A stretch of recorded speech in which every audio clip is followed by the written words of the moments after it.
Jilly's Saloon, New York City. September 12, 1975, 19:47 p.m. Dean Martin walks through the door. Late night. He's in New York for 3 days, recording sessions. Tomorrow he flies back to Los Angeles. Tonight, he just wants a drink. Quiet, alone. Jilly's is the perfect place for that. Jilly Rizzo's joint. Frank Sinatra's favorite spot when he's in New York. Dark wood, red leather booths, dim lighting, the kind of place where famous people can disappear. Jilly himself is at the door. Big guy, former bodyguard, loyal to Frank, been running this place since 1962. Dean, didn't know you were in town. Just for a couple days. Got a table? Jilly looks around. Friday night, place is packed, every booth occupied, bar is full. But Jilly knows the unwritten rules. Certain tables belong to certain people, even when they're not there. Frank's table is open, back corner. Take it. Dean hesitates. Frank's table, the booth in the back corner. Best sightlines, privacy, everyone knows it's Frank's, has been for years. Frank's not here tonight. Nah, he's in LA. Won't mind you using it. Dean shakes his head. I'll take something else. Don't want to sit in Frank's spot without asking. Jilly looks confused. Dean, you're Frank's friend. He'd want you to. I know, but it's his table. I'll sit somewhere else. Jilly scans the room. There's one other empty table. Window booth. But that's Tony Bennett's regular spot when he's in town. Tony's not here either, but same principle. Then there's the middle booth, center of the room, prime real estate. Jilly pauses. Dean, that middle booth, that's usually Carlo Gambino's table. Dean stops. Carlo Gambino, boss of the Gambino crime family, one of the most powerful mob figures in New York. Maybe in the country. Is Carlo here tonight? No, but Dean, that's his table. He's been sitting there for 10 years. Everyone knows. If he's not here, I'll sit there. If he shows up, I'll move. Jilly looks uncomfortable. Dean, I don't think that's a good idea. Carlo's very particular about... Dean is tired. It's been a long day. He just wants to sit down, have a drink, read his book. Jilly, it's a table. If it's empty, I'll sit there. If Carlo has a problem, I'll deal with it. Jilly knows Dean well enough not to argue. Okay, but if he shows up, don't say I didn't warn you. Dean slides into the middle booth. Carlo Gambino's table. The one everyone in New York knows belongs to the boss. Dean doesn't care. He's not in New York often enough to know all the territorial rules, and frankly, he's too tired to worry about it. He orders a scotch, pulls out a paperback, settles in. The booth is comfortable, good view of the room. He understands why Carlo likes it. Command position, see everyone, control the space. Dean sips his drink, reads. The noise of the bar fades into background. This is what he came for. Peace. 30 minutes pass. Then the door opens. The entire bar shifts. Subtle but noticeable. Conversations pause. People glance toward the entrance, then quickly look away. Carlo Gambino has arrived. Dean doesn't notice at first. He's absorbed in his book. But then he feels it. The change in atmosphere. The tension. He looks up. Carlo Gambino stands at the entrance. Small man, 73 years old. Looks like somebody's grandfather. Grey hair, modest suit, wire-rimmed glasses. But everyone in the room knows who he is, what he is. Behind Carlo, 4 men, younger, bigger. His security, they don't look like grandfathers. Jilly rushes over. Mr. Gambino, good evening. Your table? He stops, looks toward the middle booth, where Dean Martin is sitting. Carlo follows Jilly's gaze, sees Dean in his booth. The room goes quiet, not completely, but quiet enough. People are watching, waiting. Jilly is sweating. Mr. Gambino, I'm so sorry. Dean Martin is in town. He didn't know that's your table. I told him, but he... Carlo raises his hand. Small gesture, but Jilly stops talking immediately. Carlo walks toward the booth, slowly. His men follow. Dean sees them coming. Dean closes his book, starts to slide out of the booth. He's not trying to disrespect anyone. He'll move, but Carlo reaches the table before Dean can stand. Dean Martin. Dean looks up. Mr. Gambino. Carlo smiles. Small, genuine. Please, sit, don't move. Dean pauses. This is your table. I didn't know. I'll move to... No. Carlo gestures to the opposite side of the booth. May I? Dean is surprised, but he nods. Of course. Carlo slides into the booth, across from Dean. His men position themselves nearby, not sitting, just present. Carlo looks at Dean, studies him, not threatening, just curious. Dean Martin. Finally, we meet. Finally? I've been watching you for years. Your shows, your movies. I'm a fan. Dean doesn't know what to say. Carlo Gambino. Fan. Thank you. Carlo signals a waiter, orders a glass of red wine, then looks back at Dean. Jilly says you refuse to sit at Frank Sinatra's table. Why? Dean considers his answer. It's Frank's table. He's my friend. I don't sit at his table without asking. That's disrespectful. But Frank is in Los Angeles. He doesn't know you're here. Doesn't matter. It's his table, not mine. Carlo nods, thinking, but you sat at my table. Dean meets Carlo's eyes. Yes, why? You respect Frank but not me? Dean could lie, make an excuse, say he didn't know. But he's too tired for that. And something about Carlo's directness makes him want to be equally direct. I respect Frank because he's my friend. I don't know you, so I don't owe you the same respect. The room is so quiet, you could hear a pin drop. Carlo's men tense, hands move slightly, ready. But Carlo just laughs. Quiet, genuine.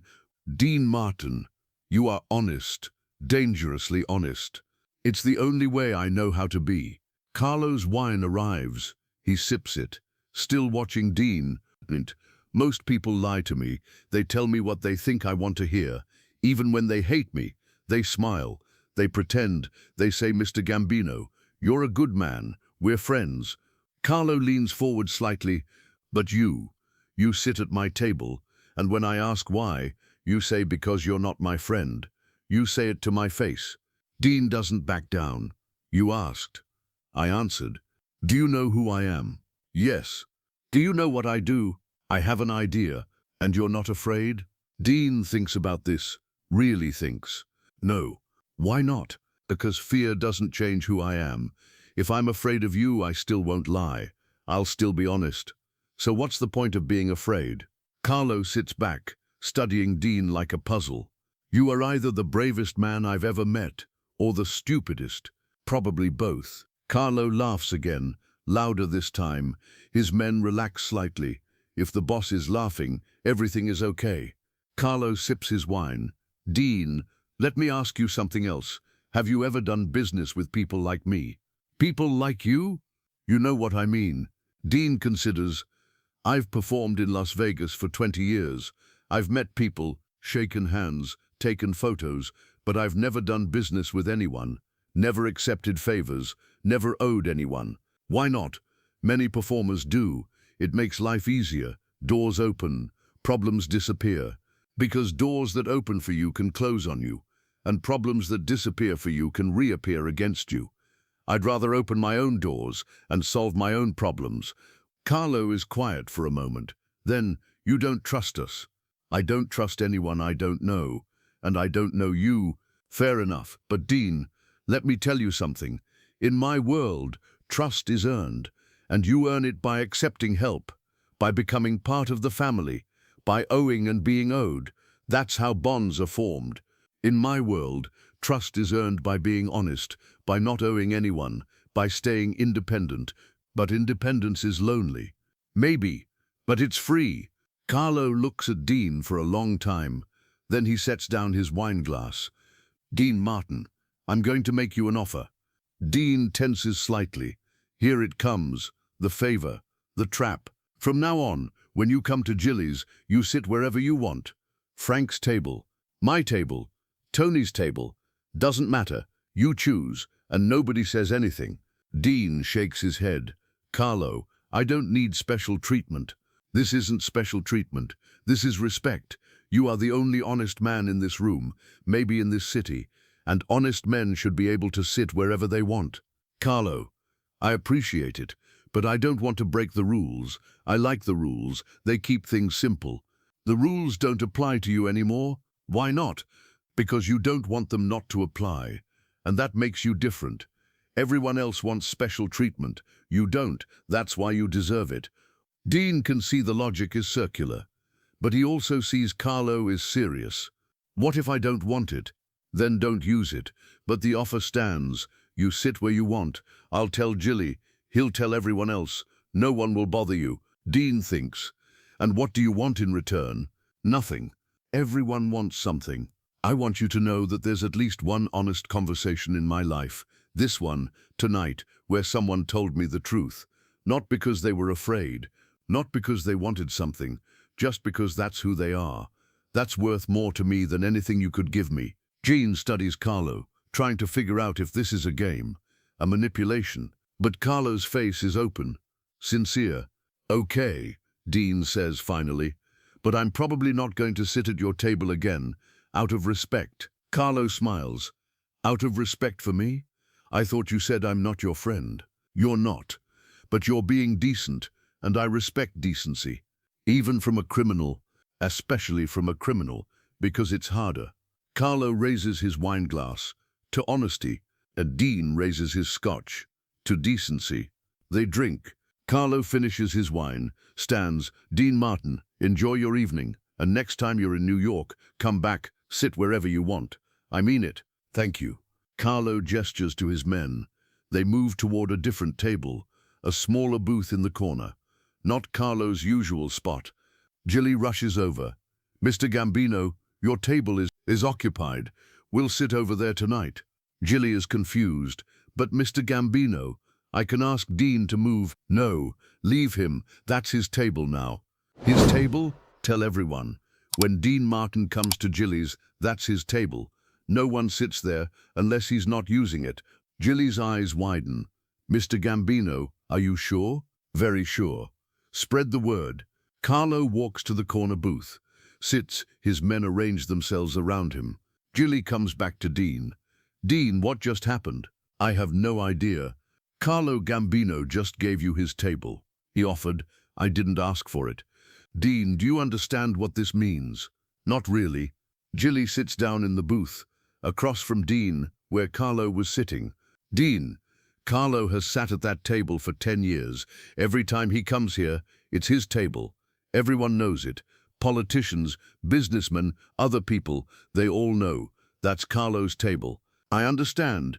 And he just gave it to you because you told him he's not your friend. I was being honest. That's my point. No one is honest with Carlo. Everyone kisses his ass. Everyone pretends. And you just told him the truth. And he respected that so much, he gave you his table. Dean sips his scotch. Jilly, I don't want his table. I was fine sitting anywhere. I know. That's why he gave it to you. Dean looks over at Carlo, in the corner booth, not his usual spot. Carlo sees Dean looking, raises his wine glass slightly, a small salute. Dean raises his scotch back. Two men, different worlds, different values, but a moment of mutual respect. Dean finishes his drink, leaves cash on the table, more than enough to cover the bill, and a generous tip. He walks toward the door, passes Carlo's booth. Carlo looks up. Leaving? Early flight tomorrow. Safe travels. And Dean, yes? Thank you. For being honest. It's rare. Well, you're welcome. Dean leaves, out into the New York night. Cold September air. He breathes deep, thinks about the conversation, about Carlo, about the strange interaction, a mob boss giving him a table, for being honest. Dean doesn't know what to make of it, but he knows one thing. He's not going to use it. He's not going to sit at Carlo's table again, because even though Carlo offered it, it still feels wrong. That table belongs to Carlo, not to him. 3 weeks later, Dean is back in Los Angeles. Gets a phone call. Dean, it's Jilly. Hey Jilly, how's New York? Good. Listen, I wanted to tell you something. Carlo's been here twice since you left. Both times he asked if you'd been back. Both times I said no. And both times he said when he comes back, make sure he knows the table is his. Jilly, I appreciate it, but I'm probably not going to use it. I figured, but I wanted you to know. Carlo meant it. He's telling people that middle table is Dean Martin's table now. What does Carlo sit? Corner booth. The one he sat at that night with you. He's made it his new regular spot. Why? I asked him. He said, because Dean Martin taught me something, that you can respect someone without sitting in their chair. I don't know what that means, but he seems happy about it. Dean smiles. Thanks for letting me know, Jilly. Anytime. Come back soon. Dean hangs up. Thinks about Carlo, about the table, about respect. Carlo moved, permanently, to a different table because Dean told him the truth. That's power. Not the kind that comes from money or violence, but the kind that comes from honest conversation. Dean respected Carlo by refusing to bullshit him, and Carlo respected Dean by changing his own routine. Two men who will probably never be friends, but who understand each other. 4 months later, January 1976. Dean is in New York again. Different reason. Guest spot on a talk show. One night in the city. Flies out the next morning. He goes to Jilly's. Late. After the taping. Just wants a drink. Walks in. Jilly sees him. Dean, your table is waiting. Dean looks the middle booth. Empty, reserved. Everyone else in the bar is crowded into other tables. But that middle booth, empty, waiting. Jilly, I told you I don't need. Carlo's here, he insisted. Said if you came in, that table is yours. Dean looks toward the corner. Carlo is there. Same spot as last time. Sees Dean, nods. Dean walks over to Carlo's booth. Carlo, Don Pudio. Good to see you. Your table is ready. Carlo, I appreciate it, but I don't need a reserved table. I'm only here for one night. Doesn't matter. When you're here, that's your table. Please use it. Dean can see this is important to Carlo. Not for Dean's sake, but for Carlo's. This is about principle. Okay, thank you. Dean walks to the middle booth. Sits. It feels strange, like wearing someone else's coat. But he sits, orders his drink, pulls out his book. 10 minutes later, a glass of wine arrives. From Mr. Gambino, the waiter says. Dean looks over at Carlo. Carlo raises his glass. Dean raises his scotch. They drink. They don't talk again that night. Don't need to. The gesture said everything. Dean reads, drinks. An hour later, he's done. Pays his bill, leaves, walks past Carlo's booth on the way out. Thank you for the wine. Thank you for using the table. Why does it matter to you? Carlo thinks. Because for 10 years, I sat there thinking it made me important. Then you sat there like it was just a chair. And I realized it is just a chair. The power isn't in where you sit, it's in who you are. You taught me that. Dean doesn't know what to say, so he just nods. Good night, Carlo. Good night, Dean. Over the next year, Dean comes to New York 4 more times. Each time he goes to Jilly's. Each time the middle booth is waiting. And each time Carlo is there, in his corner booth. They acknowledge each other. Sometimes they talk briefly, sometimes they don't. But there's a mutual understanding, a respect. They're not friends. Never will be. Dean doesn't socialize with mob figures, doesn't attend their parties, doesn't do favors. But when they're in the same room, there's a recognition. 2 men who had one honest conversation, and it mattered. October 15th, 1976. Dean gets a phone call. Early morning, Los Angeles. Dean, it's Jilly. Hey, Jilly, what's up? Carlo died.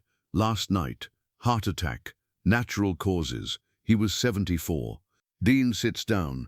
Carlo Gambino. Dead. I'm sorry to hear that. The funeral is next week, in New York. It's going to be huge. FBI will be there, taking photos, recording everyone who shows up. Dean, I know you and Carlo had respect, but I wouldn't recommend going. It's going to be a circus. Dean understands. Going to Carlo Gambino's funeral would create connections Dean doesn't want. Photos in the newspaper. Dean Martin attends mob funeral. Questions, implications. I wasn't planning to go. Carlo and I weren't friends. We just talked a few times.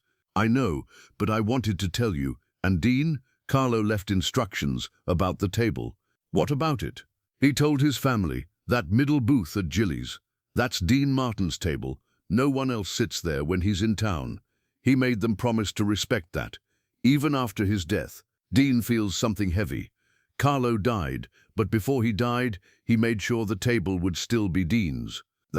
I don't know what to say. You don't have to say anything. I just thought you should know. Carlo respected you. A lot. That table thing, that meant something to him. Dean hangs up, sits in his kitchen, thinking about Carlo, about their conversations, about the table. He never wanted the table, didn't ask for it, but Carlo gave it anyway, because Dean was honest. And now Carlo's dead, and the table is still Dean's, by decree, from a man he barely knew, but respected. Dean doesn't go to the funeral, can't, too many complications, but that night he writes a check, $5,000, mails it anonymously to the Gambino family for funeral expenses. No note, no explanation, just a gesture, from one man to another, across the divide. The family never knows it came from Dean. Dean makes sure of that, because that's how Dean operates. Help when appropriate, but stay invisible. The next time Dean is in New York, he goes to Jilly's, 6 months after Carlo's death. The middle booth is empty, waiting. Dean sits, orders his drink, but it doesn't feel the same. Carlo's not in the corner booth. The space feels different, emptier fee. Dean sits there for an hour, drinks, reads, but his mind isn't on the book. He's thinking about Carlo, about their strange, brief relationship, about the fact that a mob boss taught him something about respect, about how power isn't about where you sit, it's about who you are. After an hour, Dean leaves, walks past the corner booth, empty. He pauses, looks at it, the booth where Carlo sat after giving up his regular table. A small plaque is mounted on the wall next to the booth. New, wasn't there before, and Dean leans in, reads it. In memory of Carlo Gambino, a man who understood that respect is earned through honesty, not fear. Dean stares at the plaque. Jilly must have put it up, a tribute, but the words, respect is earned through honesty, not fear, that was their conversation. That was what Carlo learned from Dean. And now it's on a plaque, in a New York bar, as Carlo's epitaph. Dean feels tears. Unexpected. He didn't know Carlo well, didn't consider him a friend. But Carlo listened, learned, changed, and that matters. Dean leaves and out into the New York night, doesn't come back to Jilly's for 2 years. When he finally does return, 1978, brief visit, the middle booth is still reserved for him. Dean Martin's table, Jilly says. Carlo's family made me promise. But Dean doesn't sit there, sits at the bar instead. The table feels wrong now, like wearing a dead man's suit. Carlo gave him that table, but Carlo's gone, and without Carlo, the table is just furniture. Dean has his drink at the bar, talks with Jilly, leaves. He never sits at that table again. 1989, Jilly's saloon closes. New York changing. Rents too high, different era. Jilly calls Dean. We're closing, Dean. End of an era. Sorry to hear that, Jilly. Me too. But Dean, before we close, I wanted to ask, that middle booth, the one Carlo gave you, we're selling the furniture. Do you want it? I could ship it to you, as a memento. Dean thinks, a booth, from a New York bar, where he sat a handful of times, where Carlo Gambino sat for 10 years before giving it up. No, Jilly, sell it. It belongs in New York, not Los Angeles. You sure? It's a piece of history. I'm sure. The history isn't in the furniture, it's in the memory. I've got that. That's enough. Jilly understands. Okay, Dean, take care. You too, Jilly. The booth is sold to someone who doesn't know its history. Doesn't know Carlo sat there. Doesn't know Dean refused it until Carlo forced it on him. It's just furniture now, in someone's apartment, or office, or storage unit. But the story remains, of 2 men, a singer and a mob boss, who had an honest conversation in 1975, and it changed something. Carlo learned that respect doesn't come from fear. It comes from honesty, from being willing to tell someone the truth, even when it's uncomfortable. Dean learned that decency exists in unexpected places, that a mob boss can understand honor, can change his behavior because of a conversation. They weren't friends, never would be. Different worlds, different lives. But they respected each other, and that respect lasted beyond death, beyond furniture, beyond bars closing. The table is gone, Carlo's gone, Jilly's gone. Even Jilly himself eventually dies, but the story remains. Of the night Dean Martin sat at Carlo Gambino's table, and Carlo said, "That's okay, it's yours now." Not because Dean was famous, not because Dean was powerful, but because Dean was honest. And in Carlo's world, a world built on lies and fear and manipulation, honesty was the rarest thing, worth more than money, worth more than loyalty, worth giving up a table for. That's the story of the wrong table, not about Dean offending Carlo, about Dean teaching Carlo, without meaning to, about the power of saying "you're not my friend" to someone who expects everyone to pretend they are. Carlo respected that, changed because of it, gave up his table, his regular spot, the place he'd sat for 10 years. Because Dean was honest. And honesty, Carlo learned, is worth more than territory. The table is gone, but the lesson remains. Be honest, even when it's hard, even when it's dangerous, even when the person across from you is powerful enough to hurt you. Be honest, because sometimes honesty changes people, even people you'd never expect. Carlo Gambino, New York mob boss, changed by a singer who refused to lie to him, all because of one conversation, over scotch and wine in a New York bar, about a table and respect and what it really means to be powerful. Carlo thought power was sitting in the best spot, controlling territory, making people acknowledge his importance. Dean showed him power is being yourself, regardless of where you sit, regardless of who's watching. And Carlo got it, understood, moved to a different table forever. Because real power isn't about where you sit, it's about who you are when you stand up. Dean stood up, honest, independent, free, and Carlo respected that so much he gave up his throne for a singer who told him the truth. That's power, real power, not the kind you take, the kind you earn, by being honest. Even to a mob boss, especially to a mob boss. Carlo died knowing that, grateful for it, and Dean lived knowing he'd changed someone, without trying, just by being himself. That's the story of the wrong table and the right conversation. Two men, one honest moment, everything changed. The table's gone, but the truth remains. Honesty matters, decency matters, respect matters, and even in a mob bar, even between a singer and a boss, even when you sit in the wrong chair, and everything turns out right.